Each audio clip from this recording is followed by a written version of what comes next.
ఇప్పుడు చంద్రబాబు నాయుడు గారు అక్కడ మినిస్టర్ అయినారు, ఇక్కడేమో ఆయన శిష్యుడు రేవంత్ రెడ్డి మినిస్టర్ అయినారు, ఈయనేమో అదే చీఫ్ మినిస్టర్ అయినారు. ఆ చంద్రబాబు నాయుడు గారు అక్కడ నుంచి మన మోడీ గారినే శాసిస్తున్నారు.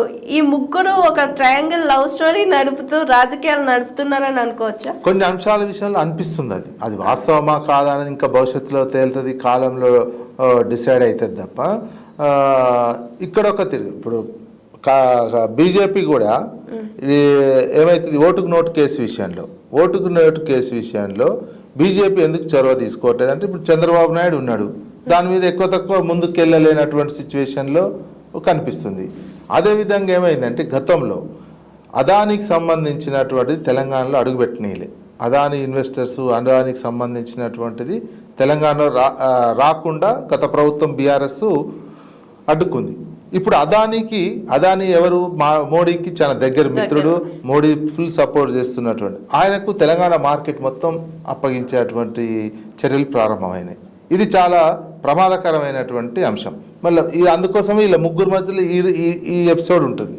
ఇటు చంద్రబాబు నాయుడుది ఓటుకు నోటు కేసు, అదానికి తెలంగాణ మార్కెట్ అప్పగించడం, మోడీ, ఈ ముగ్గురు ప్లస్ ఫ్రెండ్షిప్ లాగానే నడుస్తున్నట్టు అనుకోవాల్సినటువంటి అవసరం ఉంది. అయితే దీనికి మరిన్ని ఆధారాలు ఇంకా ఈ కాలం డిసైడ్ చేస్తుంది. ఎందుకంటే రాహుల్ గాంధీ కాంగ్రెస్ పార్టీ విధానంగా ఏం మాట్లాడుతుంది, అదానికి సంబంధించినాటువంటిది దేశాన్ని దోచుక తిన్న దొంగ అని నిరంతరం రాహుల్ గాంధీ ఆరోపిస్తున్నాడు అదాని మీద. అట్లాంటి దేశాన్ని దోచుక తిన్నటువంటి వ్యక్తితోటి తెలంగాణ ముఖ్యమంత్రి పెట్టుబడులను ఆహ్వానిస్తున్నాడు. ఆయనని ఇక్కడ మార్కెట్ మొత్తం ఆయనకు అప్పగించాలని, ఇక్కడ ఉన్న సహజ వనరులు మొత్తం ఆయన చేతిలో పెట్టాలని చూస్తున్నటువంటి పరిస్థితి కనిపిస్తుంది. మరి అటువంటి సమయంలో కాంగ్రెస్ పార్టీ వ్యక్తి ఇటు బీజేపీకి సంబంధించినటువంటి ప్రధానమంత్రితోటి కేంద్ర రాష్ట్ర మధ్య సంబంధాలు ఉండడం వేరు, నీకు ఆయనకున్నటువంటి దోస్తానాన్ని తీసుకొచ్చి మొత్తము అదానికి అప్పగించడానికి ఎలక్ట్రిసిటీ కావచ్చు, అదేవిధంగా సహజ వనరుల విషయంలో కావచ్చు, ఇంకో రకంగా ఉన్నటువంటి అన్నీ కూడా ఇక్కడ మార్కెట్ అప్పగించడం చేస్తున్న ప్రయత్నాలు. ఇది భవిష్యత్తులో ఈ బంధం ఈ బంధానికి ఏంది అనేది మరింత కాలమే సమాధానం చెప్తుంది. ఈ బంధం మరింత ఒక కాంగ్రెస్ ముఖ్యమంత్రి ఈ రకంగా వ్యవహరిస్తుంటే ఇటు సహకరిస్తున్నారు కూడా, మోడీ సహకరిస్తుంటే రాహుల్ గాంధీ కామ్గా ఉంటున్నటువంటి సిచ్యువేషన్ కనిపిస్తుంది. ఇటు చంద్రబాబు నాయుడు ఎట్లాగో ఆయనకు చంద్రబాబు మధ్యలో ఉన్నటువంటి ఓటుకు నోటు కేసు ఇద్దరి మధ్యలోనే లింక్ ఉన్నది. ఇప్పుడు చంద్రబాబు నాయుడు ఎట్లాగూ కేంద్రంలో ఉంటే అది కాపాడాల్సినటువంటి అవసరం ఉంటుంది. ఈయనది బయటపడితే ఆయనది బయటపడుతుంది కదా, చంద్రబాబు నాయుడు కూడా బయటపడుతుంది కదా. అందుకని ముగ్గురు మధ్యలో ఉన్నటువంటి రిలేషన్ ఏంది అనేది భవిష్యత్తులో ఇంకా మరింత ఇప్పుడు ఉన్నటువంటి అనుమానాలకు తోడు దీని భవిష్యత్తులో మొత్తం బయటపడుతుంది. అంటే ఇప్పుడు ఒక ఆంధ్రప్రదేశ్ రాష్ట్ర ముఖ్యమంత్రి దేశ రాజకీయాలని శాసించే అంత దాకా వచ్చాడు. ఎందుకని సార్? ఇప్పుడు ఆయన కూటమిలో ఉన్నాడు, కూటమి నుంచి బయటకు వస్తే ఆ పార్టీయే బీజేపీయే ప్రభుత్వం కూలిపోతుందనే ఒక భయంతో చంద్రబాబు ఎట్లా చెప్తే మోడీ అట్లా ఆడుతున్నాడని అనుకోవచ్చా? అందుకే ప్రజలు ఇచ్చిన తీర్పు 16 ఎంపీ సీట్లు ఉంది. ఇప్పుడు ఆయన మోడీ చంద్రబాబు నాయుడు తప్పుకుంటే ఈజీగా సంక్షోభంలో పెడుతుంది ఢిల్లీలో కేంద్ర ప్రభుత్వం. అమిత్ షా నితీష్ తప్పుకున్న కథం. అందుకని ఉన్నటువంటి 16 సీట్లతోటి దేశాన్ని శాసించేటువంటి పవర్ చంద్రబాబు నాయుడు తెచ్చుకున్నాడు. అదెందుకు ప్రజలు ఓట్లు వేసి తెచ్చుకున్నారు. తెలంగాణలో ఏమైంది, చర్య 8 ఇచ్చారు, 2 జాతీయ పార్టీలకు ఇచ్చారు, శాసించేది లేదాడ.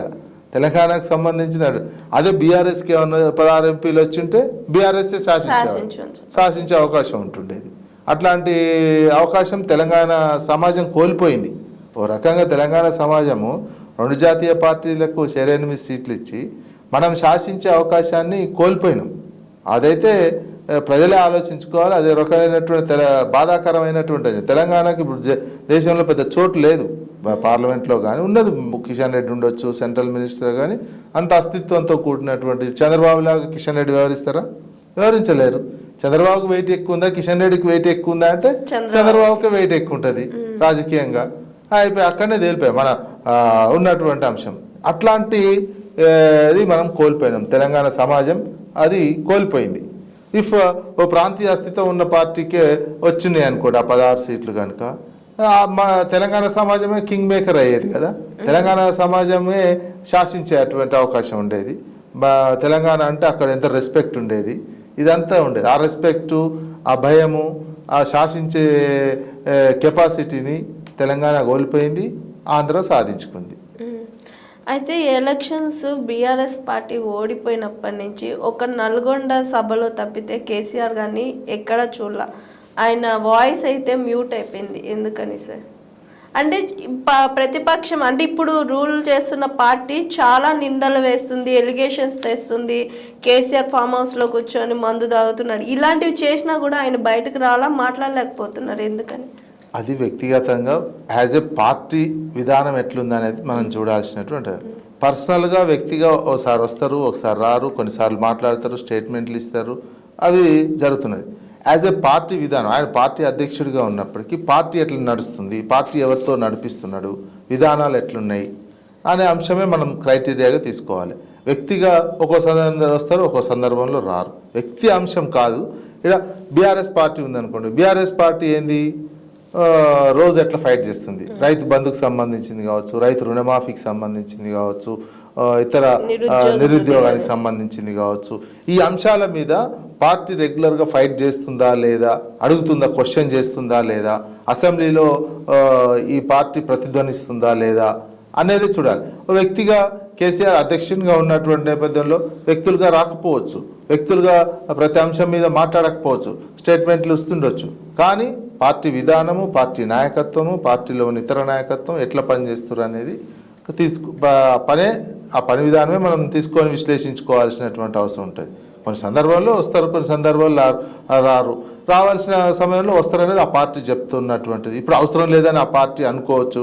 ఇప్పుడు వచ్చినటువంటి 9 నెలల కాలంలోనే బయటికి పార్టీ అధ్యక్షుడు కావచ్చు, ప్రతిపక్ష నాయకుడు బయటకు వచ్చి మాట్లాడాల్సినటువంటి అవసరం ఉంది. త్వరగా సమయం ఇద్దాం ఆ అధికార పార్టీ వాళ్ళకి, ఆ సమయం ఫెయిల్ అవుతా ఉంటే అప్పుడు ప్రతిపక్ష నాయకునిగా నేను ప్రజల్లోకి వస్తా అని ఇట్లాంటివన్నీ ఉంటాయి. వాళ్ళ వ్యూహాలు, అది రాజకీయ వ్యూహంగా ఆ పార్టీ ఆ వ్యూహం అనుసరిస్తున్నట్టు, ఆ వ్యూహం అనుసరిస్తున్నట్టు కనిపిస్తుంది కదా. ఇప్పుడే ఎందుకు, మనం భవిష్యత్తులో కొట్లాడాల్సినటువంటిది ఉన్నది, భవిష్యత్తులో కొట్లాడదామని, అది ఆ పార్టీ వ్యూహం. ఈ పార్టీ కాంగ్రెస్ పార్టీ వ్యూహం, బీజేపీ పార్టీ వ్యూహం, వీళ్ళ ముఖ్యమంత్రి తిరగడము, బీజేపీకి సంబంధించిన నాయకులు తిరగడము, వాళ్ళ వ్యూహం వాళ్ళది. ఏ రాజకీయ పార్టీ వ్యూహం ఆ రాజకీయ పార్టీ వ్యూహం ఉంటుంది. వ్యక్తిగా అనేది అది వ్యక్తులుగా కొంతమంది వస్తారు, కొంతమంది రాకపోవచ్చు, కానీ ఓవరాల్గా పార్టీ విధానాలు ఎట్లున్నాయి, పార్టీ కొట్లాడే సిస్టమ్ ఎట్లుంది, ప్రశ్నించే సిస్టమ్ ఎట్లుంది అనేది మనం తీసుకోవాల్సినటువంటి అవసరం ఉంటుంది. Hi, this is Swathi. Like చేయండి, షేర్ చేయండి, కమెంట్ చేయండి అండ్ సబ్స్క్రైబ్ చేయండి GR TV. Hi, this is Monica. Please like, share and subscribe GR TV.